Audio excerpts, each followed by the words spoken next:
नमस्कार दोस्तों, आइए जानते हैं मध्य प्रदेश की बड़ी खबरें और आप मध्य प्रदेश के कौन से जिले से इस वीडियो को देख रहे हैं। कमेंट में जरूर बताइए। आज की पहली खबर, लाडली बहना योजना के बाद अब महिलाओं के खातों में आ रहे 3 लाख रुपए। प्रधानमंत्री विश्वकर्मा योजना में प्रदेश का पहला प्रशिक्षण केंद्र बुरहानपुर में शुरू हो गया। पहली बैच में 24 महिलाएं सहित 31 हितग्राहियों का चयन कर उन्हें केले के रेशे से होम डेकोरेशन सामान बनाने का प्रशिक्षण दिया जा रहा है। स्वयं के रोजगार के लिए प्रमाण पत्र देकर योजना में बैंकों से लोन दिलाया जाएगा। पहले चरण में केले के रेशे से वस्तुएं बनाने की कला में सिखाई जा रही है। लाभार्थियों को टूल किट भी दी जाएगी। विश्वकर्मा योजना में महिला युवाओं को कौशल उन्नत रोजगार देने के साथ 3 लाख का लोन दिया जाएगा।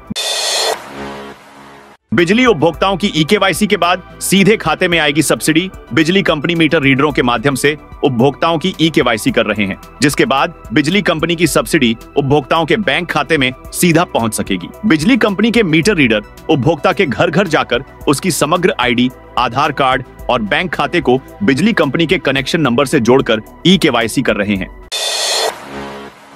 एमपी में कर्मचारियों के ट्रांसफर में बड़ा घोटाला। मध्य प्रदेश में कर्मचारियों के ट्रांसफर में भी घोटाला चल रहा है। अतिशेष शिक्षकों के युक्तियुक्तकरण के नाम पर ट्रांसफर में घोटाला किया जा रहा है। जिनका अतिशेष शिक्षक सूची में नाम ही नहीं, उनका भी ट्रांसफर कर दिया गया है। इस फर्जीवाड़े पर कोर्ट ने सख्त रुख अपनाया है। कोर्ट ने नोटिस देकर सरकार से जवाब तलब किया है। मध्य प्रदेश के सरकारी कर्मचारियों की बल्ले बल्ले। मध्य प्रदेश के सरकारी कर्मचारियों को जल्द ही बड़ी खुशखबरी मिलने जा रही है। 7 लाख के करीब कर्मचारियों को दीपावली पर बड़ा तोहफा मिल सकता है। सरकार राज्य के कर्मचारियों के महंगाई भत्ते में 18% की बढ़ोतरी करने जा रही है। प्रदेश सरकार की ओर से आगामी वित्तीय वर्ष 2025-26 में महंगाई भत्ते में 64% तक की वृद्धि करने का फैसला लिया है। इस फैसले से राज्य के कर्मचारियों की आय में बढ़ोतरी हो सकती है। एमपी में बारिश का कहर, 8 जिलों में बाढ़ का अलर्ट जारी। मौसम विभाग के मुताबिक देश भर में अलग अलग जगहों पर बने वेदर सिस्टम के असर से अरब सागर से मध्य प्रदेश को लगातार नमी मिल रही है। चक्रवातीय घेरा बना हुआ है, इस कारण बारिश का सिलसिला बना हुआ है। आईएमडी भोपाल के वैज्ञानिकों ने आज रविवार 29 सितंबर को भी बारिश संभावना जताई है। वहीं सोमवार से बारिश की गतिविधियों में कमी आ सकती है। 1 अक्टूबर से हटने लगेगा रेत खनन पर प्रतिबंध। प्रदेश में 30 सितंबर तक लागू रेत खनन पर प्रतिबंध का आदेश 1 अक्टूबर से निष्प्रभावी होने लगेगा। कलेक्टर इस संबंध में फैसला करेंगे कि उन्हें अपने जिले में रेत खनन पर लगा प्रतिबंध कब से हटाना है। स्टेट माइनिंग कॉर्पोरेशन और खनिज विभाग ने इसके अधिकार कलेक्टरों को दे रखे हैं। इसके चलते मानसून की विदाई के हिसाब से रेत खनन पर लगे प्रतिबंध हटाने का काम अगले हफ्ते से शुरू हो जाएगा। सीएम मोहन के निर्देश, खाद की कालाबाजारी रोकें। अब मंत्री और विधायक की मौजूदगी में होगा फसलों के नुकसान का आकलन। अतिवृष्टि, ओला, पाला और बाढ़ से फसलों को हुए नुकसान का आकलन स्थानीय जनप्रतिनिधियों की मौजूदगी में राजस्व अमला करेगा। यह बात शनिवार को मुख्यमंत्री डॉक्टर मोहन यादव ने कही। सीएम हाउस में आयोजित बैठक में सोयाबीन की एमएसपी पर खरीदी और खाद की उपलब्धता की समीक्षा की गई। उन्होंने कहा कि प्रदेश में खाद की उपलब्धता बनाए रखने के लिए राज्य सरकार कालाबाजारी करने वालों के खिलाफ सख्त कदम उठाएगी। सीएम ने सभी कलेक्टर और कमिश्नर को निर्देश दिए कि पुलिस की मदद से तुरंत चेकिंग शुरू की जाए।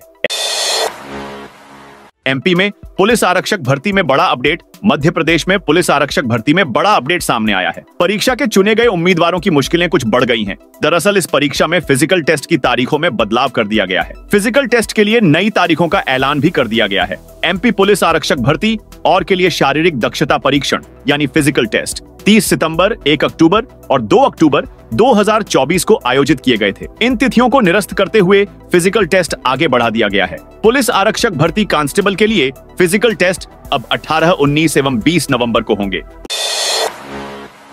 भोपाल, इटारसी समेत कई स्टेशनों पर मिलेगी स्पेशल ट्रेन। दिवाली पर घर जाना है, ट्रेनों में भीड़ है तो स्पेशल ट्रेन में बुकिंग कर सकते हैं। मध्य प्रदेश के रेल यात्रियों के लिए पश्चिम मध्य रेलवे के भोपाल, इटारसी, जबलपुर, नरसिंहपुर, पिपरिया, कटनी, सतना, भोपाल, खंडवा, बीना आदि स्टेशनों से गुजरने वाली 22 ट्रेनों में बुकिंग कर सकते हैं। इसमें कुछ ट्रेनें भोपाल मंडल भी चला रहा है। यह सभी ट्रेनें देश के अलग अलग राज्यों के लिए मध्य प्रदेश के अनेक स्टेशनों से होते हुए जाएंगी।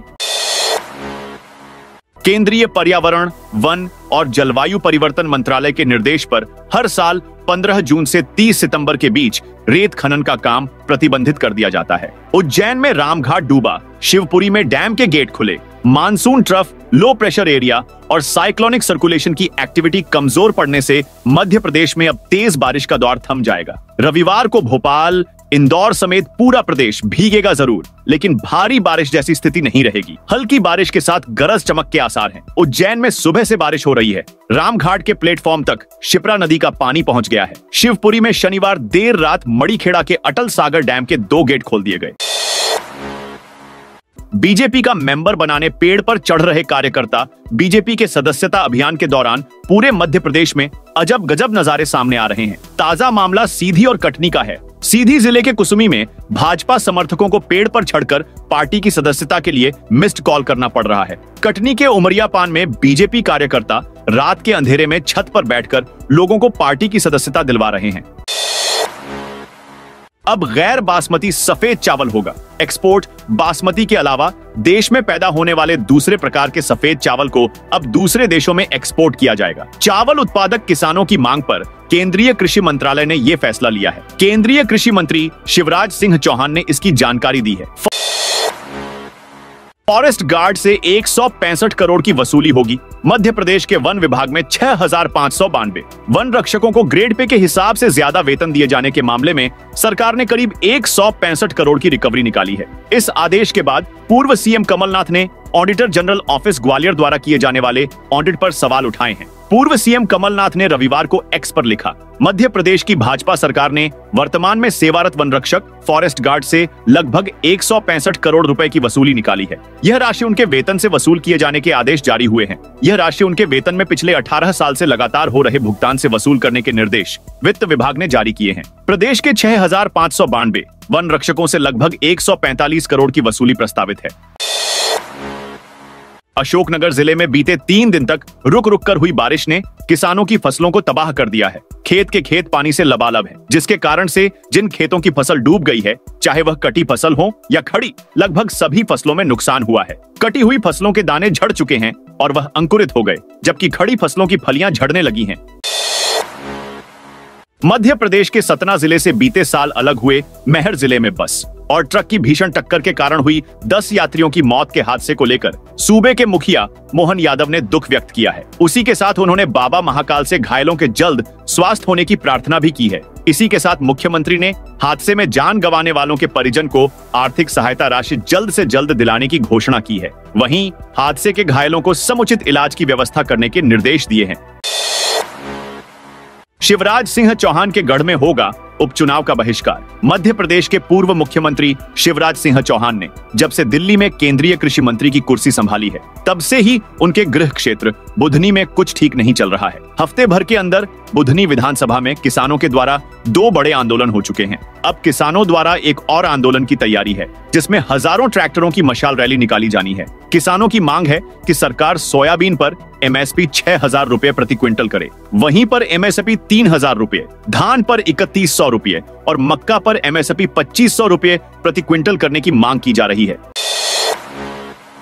बैतूल में कल सोमवार 30 सितंबर को 150 स्कूलों और आंगनवाड़ियों के 10,000 से ज्यादा स्कूली बच्चे एक साथ 2 घंटे स्वच्छता की पाठशाला लगाएंगे। इस क्लास में जनप्रतिनिधि, अधिकारी, समाज सेवी, doctor NCC, NSS cadets, anganwadi कार्यकर्ता, विभागों के प्रमुख बच्चों को स्वच्छता का पाठ पढ़ाएंगे। नगर पालिका बैतूल के इस नवाचार में आने वाली पीढ़ी को स्वच्छ वातावरण उपलब्ध कराने और जन जागृति का उद्देश्य है।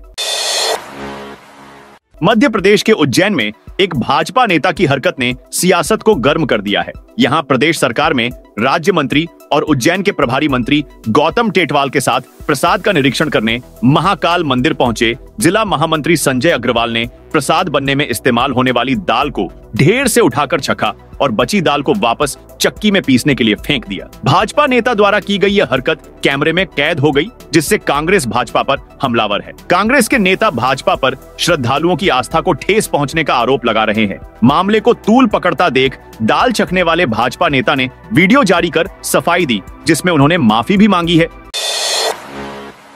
भोपाल से दूसरे शहरों के लिए चलने वाली सामान्य बसों में एक यात्री से 10 रुपए से लेकर 100 रुपए तक ज्यादा वसूला जा रहा है। इसका नतीजा यह है कि भोपाल से चलने वाली 6 670 सामान्य यात्री बसों से रोजाना 20 लाख रुपए से ज्यादा की अवैध वसूली हो रही है। राजधानी से इंदौर, सागर, विदिशा, जबलपुर की बसों में सबसे ज्यादा अवैध वसूली हो रही है। वहीं प्रदेश के अन्य शहरों में जाने वाली बसों में भी संचालक मनमाना किराया वसूल रहे हैं।